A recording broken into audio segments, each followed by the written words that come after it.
I think we're gonna need a bigger boat. Hi guys, the boys are back for a very special assignment today. A couple days ago we were on the dock and we ran into a guide and he took us out to a new spot on the Columbia River here. And we ended up finding a snack through a couple other fishermen and it was pretty loaded. So we got into it. We're back here for day 2 because there's more to clean up. We have a diver down. We got salty dogs in the flesh and we're gonna go hit it again and try to get into a couple more snacks. So we'll see you guys in the water and keep you This is way better, but in the loop. so far it looks clean. Are you on it? Yeah. Welcome back underwater, and like always, thanks for tuning in. This day was crazy. It was just very unexpected because keep in mind, we just hit the spot yesterday. We went out with a guy that we just met and we hit a couple other snags earlier in the day. And then coming towards the end of our day, we ran into these fishermen and they're like, "Hey, have you guys hit this snag right here?" And we're like, "No, we were on a different spot currently." And we're like, "No, what's over there?" They're like, "Man, it's a nasty snag. Everyone gets up on it. We just lost a set up there this morning." We're like, "Perfect." We go over there and surely enough, this thing was loaded. Just yesterday, we pulled off, I would say roughly around 100 flashers, which is insane. We were only there for 30 minutes and then I had somewhere to be. The captain had somewhere to be, so we had to go. But to pull off 100 flashers, and we're like, all right, we're going to come back here today thinking, you know, we're just kind of going to get the rest of the dirty flashers and some lead and whatnot. That was not the case. We came here and it was just loaded. The more you would go down there and kind of just slowly look around and pay attention, you would find lead buried everywhere, flashers buried in the sand that like were barely sticking up, super baits, spinner blades, everything. Like I said, this spot was pretty big. It looked like some sort of structure has sunk on it too, like right here. It's hard to tell whether it's a barge but there's something going on here.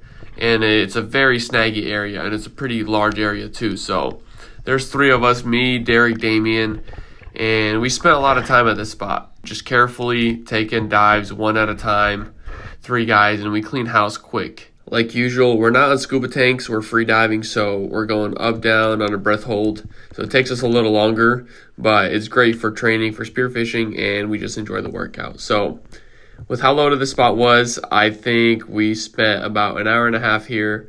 I'll let these clips roll out and I'll tune in every now and then to make a comment about something cool we saw or what happened.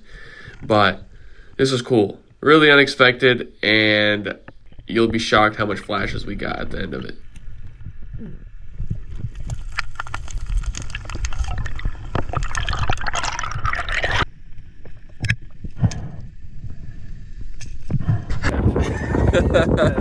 We're horizontal today, boys. We are horizontal. Woo! So this is only 1 bag. Actually, this is our baby bag. Oh, this bag's toast. So I don't know if you guys noticed, but I'm doing something a little different than my normal here on this dive. I usually just have a dive knife that I use to cut through whatever it is, whether that's, you know, line, net, steel leaders.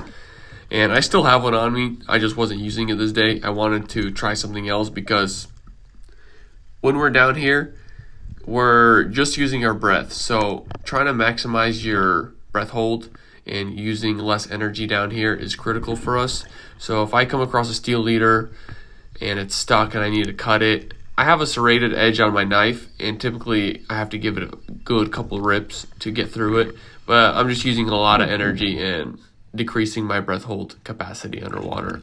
So I saw this little scissor, the yellow one I'm using. There's a bunch of hype about it on TikTok Shop. Of course I fell in because they were doing some crazy marketing on it. Like this is the scissor you need. This is your one-stop shop. And the biggest thing that got me was them taking videos of it cutting through steel leader like with ease. So I ordered it. It came in. First thing I did is go into my garage, get a steel leader and try to cut it. And surely enough, that thing did not cut at all. The scissors like bent. And I was like, oh gosh, of course.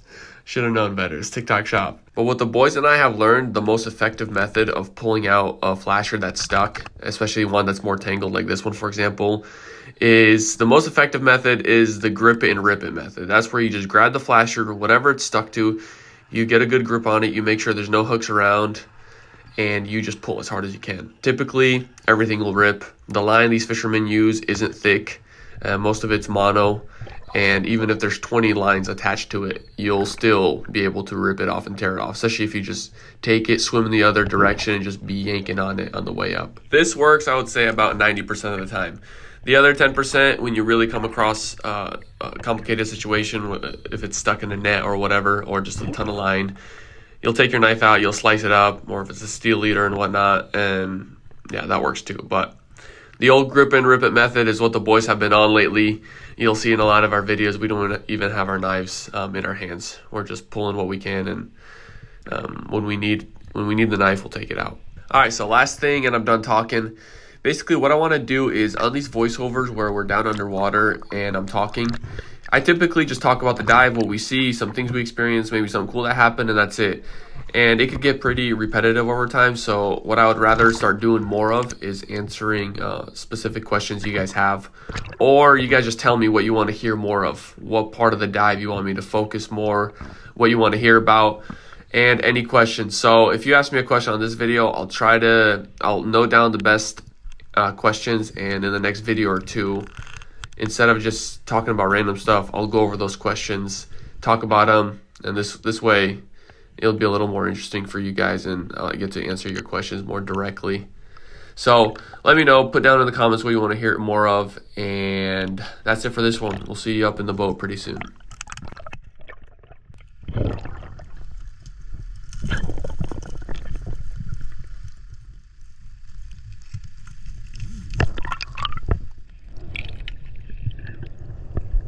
All right, we're pulling second bag up. She's full. Are you not grabbing it? Yeah, buddy. He said swim it up. Out of control. You're in the water. Okay, I got it.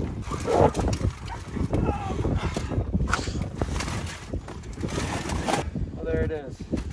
So we're on spot number 2. I'm live boating the boat. The boys are in. I had a pretty crazy squeeze happen in my head. Sometimes when I dive, my sinuses get a little jammed up, and I was having like crazy shooting pain from like the back of my head down my whole spine, which is not something I normally have. I usually have it in the front of my head. So I'm probably done diving for today, but the boys are on another spot, and I don't know if you guys can tell, but things are getting out of control. Like, I cannot believe we just filled up a whole nother tote of flashers, and there's some good quality stuff. Stuff that was lost today. Look at that. Oh, that's wild. That is wild. Oh, the boys are still getting after it. When will the madness end? Seems like there's no end to this.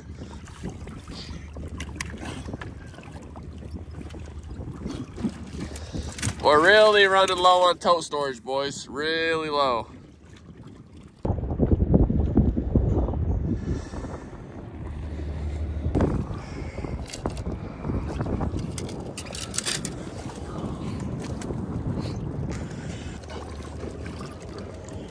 I'll be honest with you. This is one of your less impressive hauls. Hey, easy, pal. That's more like it. Still looks like my my thing from the other day. Gimme. I see it. I see it. No, come on. What is going on here, all right? Easy. He's done. Calling it quits. Turvy, I got your flasher. I think we're gonna need a bigger boat. We can bring the big boat. This is out of control. All right, boys. I don't know how we keep doing it, but we keep doing it. It's like the 4th tote this week.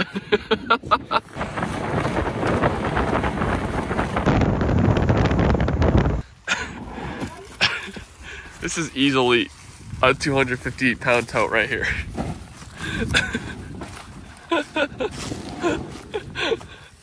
All right, this looks like where back problems birthed from. Yep. Dude, that hurt.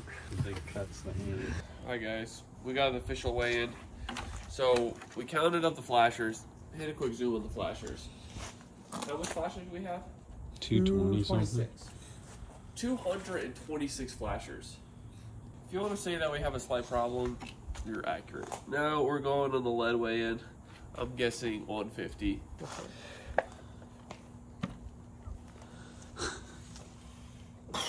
112.